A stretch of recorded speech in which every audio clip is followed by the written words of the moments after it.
Hello student, welcome back to my channel Samrat academy. Student, मेरा नाम है आकाश और मेरे प्यारे विद्यार्थियों, क्लास 10th साइंस के वेरी मोस्ट इंपोर्टेंट क्वेश्चन में लेकर आ गया हूं। जितने भी बच्चे 2023 बोर्ड एग्जाम में देंगे तो इसमें से बहुत सारे प्रश्न आप लोगों को फंसेगा, ठीक है, क्योंकि वेरी मोस्ट इंपोर्टेंट कराना, और जो कि हर साल आप लोगों को एग्जाम में पूछा जाता है वो प्रश्न कराने वाला हूं। साथ ही साथ पूरा डिटेल में उसको मैं आप लोगों को समझाने वाला हूं। मतलब इस क्लास में ही आप लोगों को वो सारे क्वेश्चन याद हो जाएंगे, ठीक है, जो कि एग्जाम में पूछे जाते हैं। यही मैं याद कराने की कोशिश करूंगा और बहुत अच्छे तरीके से समझाने की भी कोशिश करूंगा, क्योंकि ये प्रश्न बनते हैं तो इन प्रश्नों को आपको अच्छे तरीके से तैयार कर लेना है। तो मेरे प्यारे विद्यार्थियों, वीडियो को लाइक नहीं किए तो लाइक कर दीजिए, और अगर चैनल पर नए हैं तो चैनल को सब्सक्राइब करके बेल आइकन को प्रेस कर लीजिए, क्योंकि डेली वीडियो हर एक सब्जेक्ट की आती है तो नोटिफिकेशन सबसे पहले आप तक पहुंचता है। तो चलिए सबसे पहले क्वेश्चन में फोकस करते हैं। क्वेश्चन नंबर पहला, जो कि एग्जाम के दृष्टिकोण से बहुत महत्वपूर्ण प्रश्न है, सबको मालूम है क्या है कि स्वच्छ आकाश का रंग नीला क्यों होता है। देखिए, यह प्रश्न वेरी मोस्ट इंपोर्टेंट है। हमसे प्रश्न पूछा है कि स्वच्छ आकाश का रंग नीला क्यों होता है। स्वच्छ मतलब समझते हैं कि जब आसमान बिल्कुल साफ होता है तो उस समय देखेंगे ना, तो आसमान का जो कलर होता है, आकाश का जो कलर होता है वो नीला होता है। ऐसा क्यों होता है? तो देखिए, लिखेंगे कि नीले और बैगनी रंग के प्रकाश का प्रकीर्णन अन्य रंगों से सबसे अधिक होने के कारण नीला तथा बैगनी प्रकाश चारों ओर फैल जाता है। जिसका मिश्र रंग नीला होता है हमें नीले रंग का दिखाई देता है। कह रहा है, पहले बात समझिए, जैसे 7 रंग होता है तो 7 रंगों में क्या होता है कि नीला और बैंगनी रंग का प्रकाश का जो प्रकीर्णन होता है सबसे ज्यादा होता है। जब आसमान फ्रेश होता है, क्लीन होता है, साफ होता है, तो उस समय सारे रंग छिप जाते हैं, लेकिन नीला और बैंगनी रंग का जो प्रकीर्णन सबसे ज्यादा होता है, तो उस समय आसमान में नीला और बैंगनी रंग चारों तरफ से फैल जाते हैं। और यहाँ पे लिखा है एक बात कि बैगनी प्रकाश चारों ओर फैल जाता है, और जिसका मिश्र रंग नीले और बैगनी रंग को अगर मिश्र कर दिया जाए, मिला दिया जाए, तो वो भी नीला ही बनता है। तो नीला होता है, तो इसलिए हमें नीले रंग का दिखाई देता है आसमान। जब हम आसमान को देखते हैं तो नीला दिखाई देता है, क्योंकि नीले और बैगनी रंग का प्रकाश का प्रतिबिंब सबसे ज्यादा है, वही आसमान में फैलते हैं और आपस में मिलकर, टकरा कर, आपस में जब यहाँ पे फैलते हैं आपस में मिलकर, तभी भी उनका रंग कैसा मिलता है? नीला ही मिलता है। इसलिए आसमान हमको नीला दिखाई देता है। सिंपल वे में याद हो गया कि नहीं? आसान भी प्रश्न था। चलिए, आई होप आपको क्लियर हो गया होगा प्रश्न नंबर पहला। इसी के साथ प्रश्न नंबर दूसरा देखिए। प्रश्न नंबर दूसरा वेरी मोस्ट इंपोर्टेंट है। प्रश्न पूछता है बहुत बार कि प्रकाश के अपवर्तन, देखिए कि प्रकाश के अपवर्तन संबंधी स्नेल के नियम को लिखिए तथा समझाइए। करा कि प्रकाश के अपवर्तन के संबंधी स्नेल के नियम।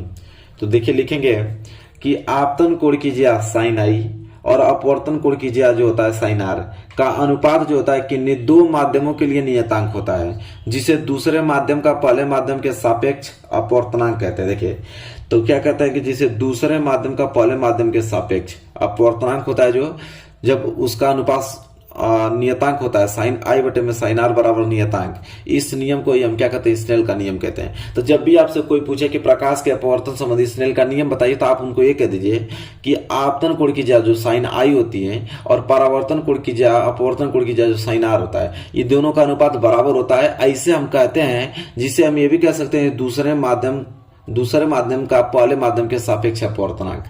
तो दूसरे माध्यम का पहले माध्यम के द्वारा सापेक्ष अपवर्तनांक बराबर क्या हो जाएगा? साइन आई बटे साइन आर बराबर नियतांक, एक फिक्स नियतांक होता है।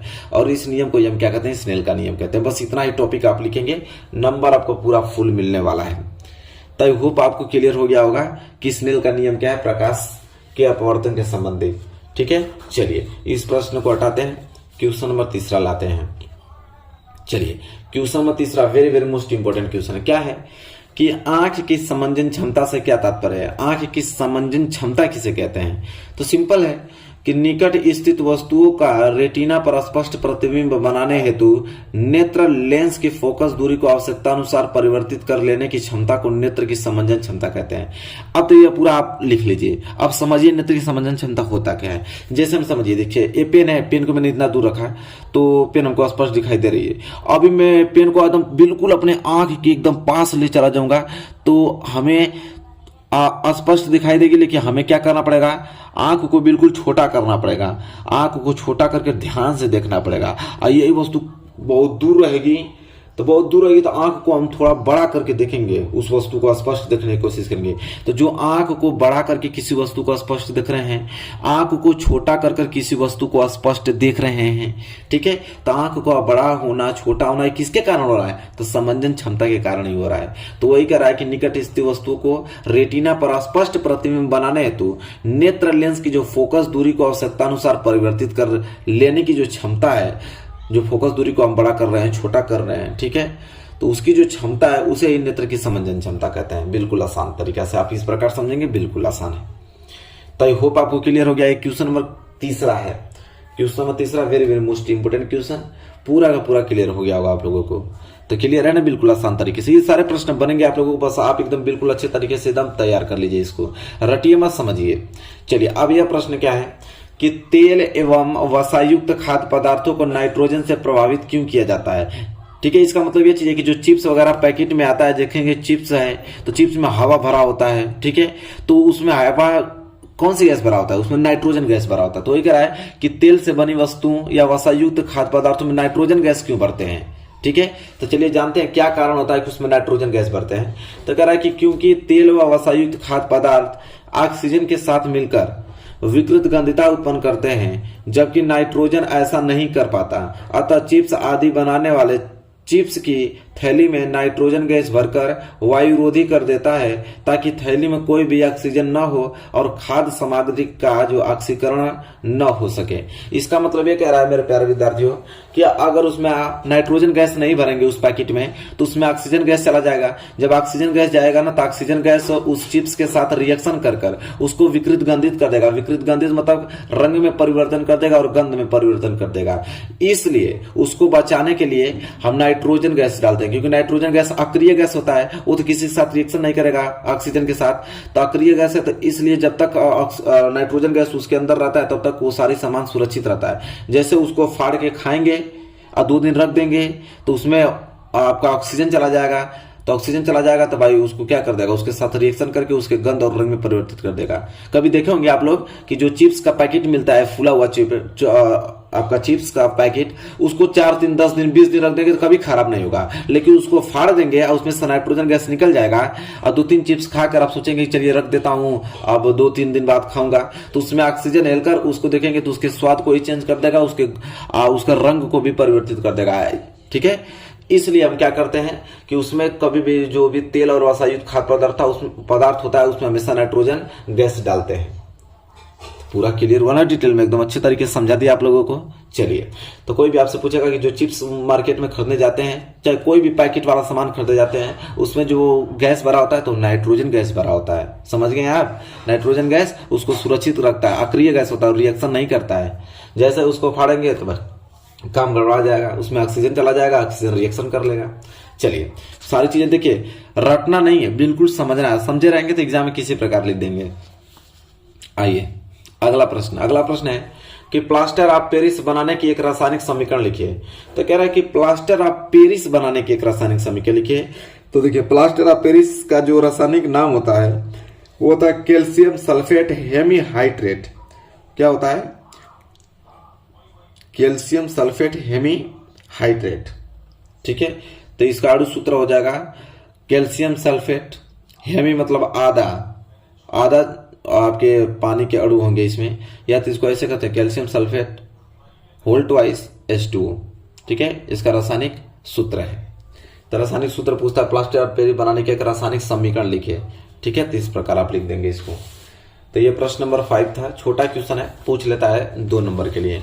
और इसको मैं फिर साइड करूंगा, प्रश्न नंबर आएंगे यहाँ पे 6वें की तरफ, ठीक है। प्रश्न नंबर 6 क्या है कि वायु में जलाने से पहले मैग्नीशियम रिबन को साफ क्यों किया जाता है? Very very most important question है, एनसीईआरटी का प्रश्न है, पूछा था एग्जाम में कि वायु में जलाने से पहले मैग्नीशियम रिबन को साफ क्यों करते हैं। तो देखिए, मैं पढ़ लेता हूं फिर बताता हूं। कह रहा है कि मैग्नीशियम रिबन की सतह पर उपस्थित मैग्नीशियम ऑक्साइड की सतह को साफ करने के लिए दहन से पूर्व इसे रेगमाल से रगड़कर साफ किया जाता है। कह रहा है कि वायु में जलाने से पहले जो मैग्नीशियम का रिबन होगा उसको साफ क्यों करते हैं। तो देखिए, मान लीजिए मैग्नीशियम का रिबन है, मैग्नीशियम के रिबन को अगर मैं खुले में छोड़ दूंगा तो ये ऑक्सीजन के साथ अभिक्रिया करके इसके ऊपर ऑक्साइड परत बना लेता है, ऑक्सीजन से अभिक्रिया करके ऑक्साइड परत बना लेता है। जब इसको जलाते हैं तो जलने नहीं देता है उसको, क्योंकि ऑक्सीजन के साथ खुद अभिक्रिया कर लिया है तो दोबारा तो अभिक्रिया करेगा नहीं ऑक्सीजन के साथ। तो इसलिए उसे हम रेग मार्ग से, बालू पेपर से उसको ऑक्साइड के परत को छोड़ा देते हैं, इसके बाद जलाते हैं। तो वही है कि वायु में जलाने से पहले मैग्नीशियम रिबन को साफ क्यों करते हैं, तो बता दीजिएगा कि मैग्नीशियम रिबन को साफ इसलिए करते हैं भाई, क्योंकि मैग्नीशियम रिबन को खुले में छोड़ने पे ऑक्सीजन के साथ अभिक्रिया करके ऑक्साइड नामक का परत उसमें जमा हो जाता है उसकी सतह पर, इसलिए वो जलने में असहायक होता है, इसलिए उसको रगड़ कर साफ करते हैं तब उसे जलाते हैं। देखिए कितना सिंपल है, आराम से समझ में आ गया आप लोगों को। ये प्रश्न बनते हैं, ठीक है। चलिए अब ये प्रश्न 7वां वेरी मोस्ट इंपोर्टेंट है कि लोहे की वस्तुओं को हम पेंट क्यों करते हैं। बहुत इंपॉर्टेंट है, संक्षारण का ये टॉपिक है।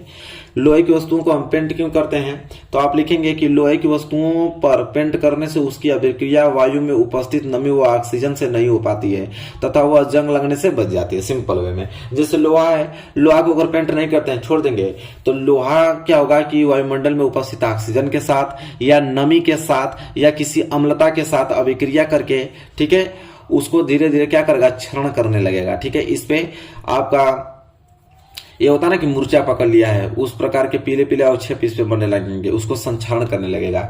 इसलिए अगर इस पे मैं पेंट कर दूंगा तो ना ऑक्सीजन से टच हो पाएगा, ना तो नमी से, ना तो अम्लता से उसको टच ही नहीं हो पाएगा, तो अभिक्रिया ही नहीं होगा, ना संक्षारण ही होगा, संक्षारण से बच जाता है।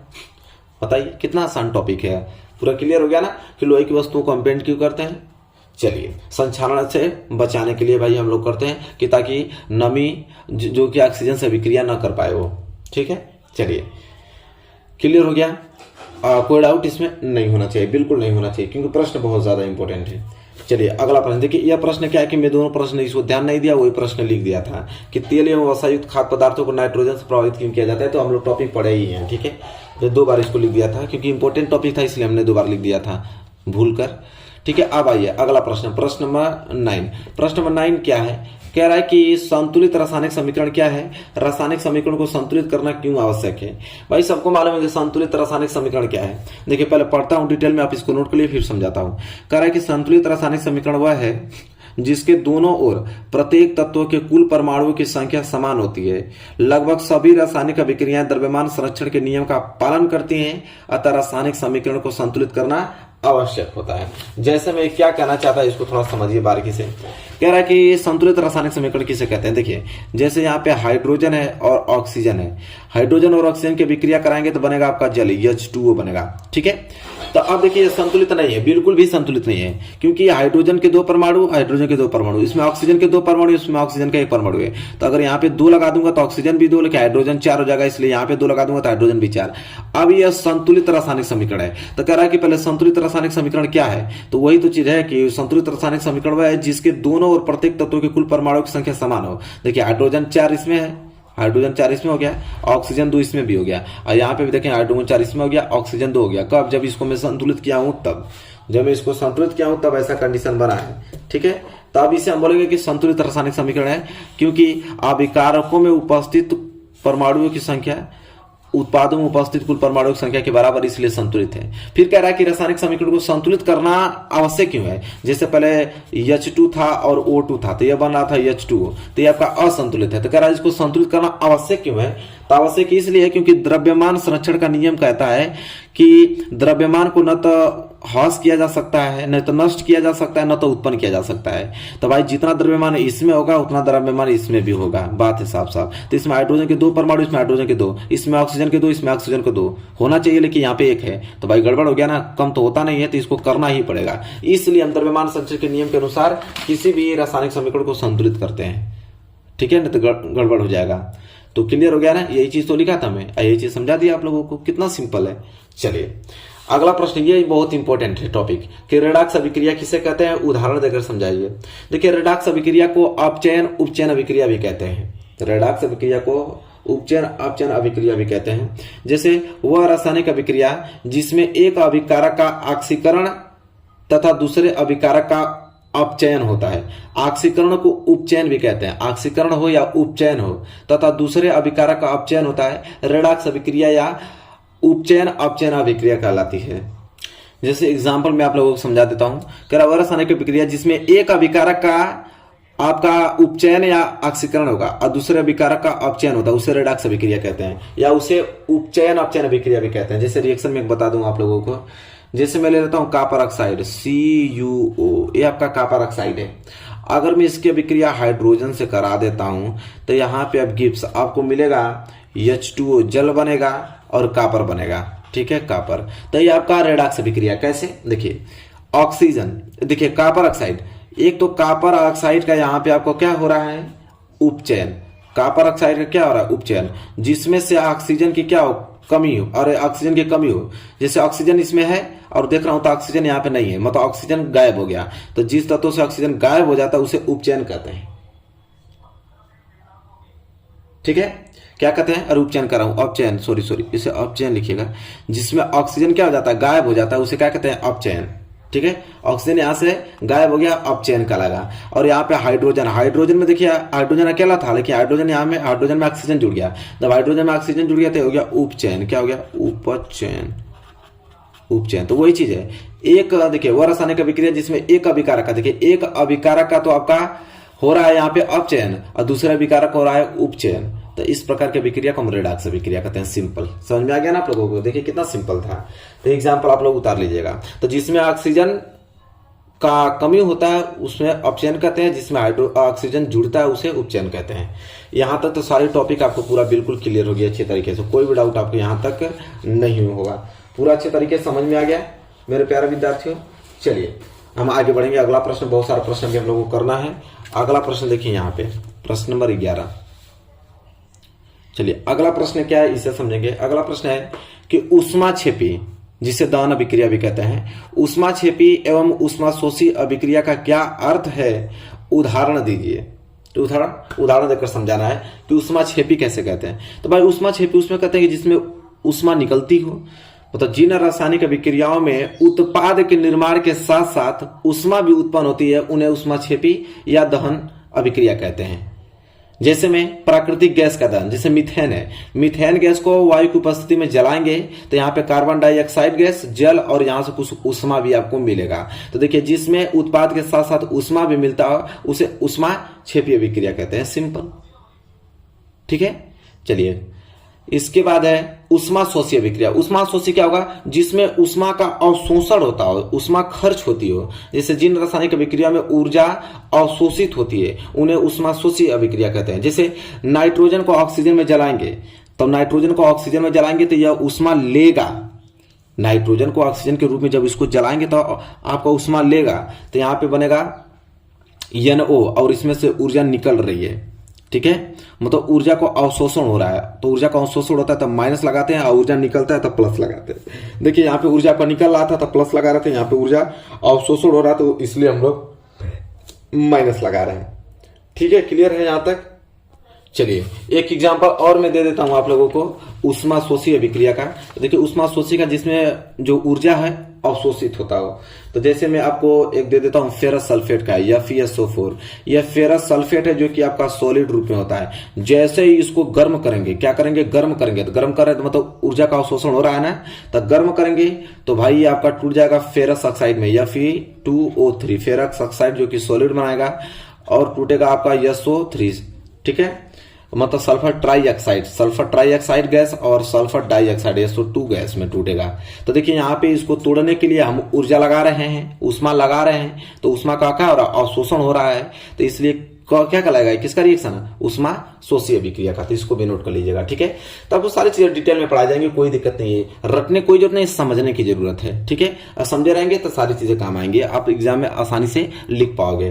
तो आई होप ये क्लियर हो गया होगा। ऊष्माक्षेपी ऊष्माशोषी एग्जाम में पूछा जाता है, ठीक है, मिस नहीं करना है आप लोगों को। इसके बाद देखिए अगला प्रश्न, यहाँ पे देखेंगे अगला प्रश्न क्या है कि जब लोहे की कील को कॉपर सल्फेट के विलयन में डुबोया जाता है तो विलयन का रंग क्यों बदल जाता है। करा के लोहे का कील है, अगर कॉपर सल्फेट का विलयन है उसमें अगर मैं डुबाऊंगा तो भाई विलयन का रंग क्यों बदल जाता है, ये बताइए हमको। तो देखिए सिंपल है कि लोहा जो है कॉपर की अपेक्षा अधिक क्रियाशील तत्व है, इसलिए यह कॉपर सल्फेट के विलयन से कॉपर को विस्थापित कर देता है, ठीक है।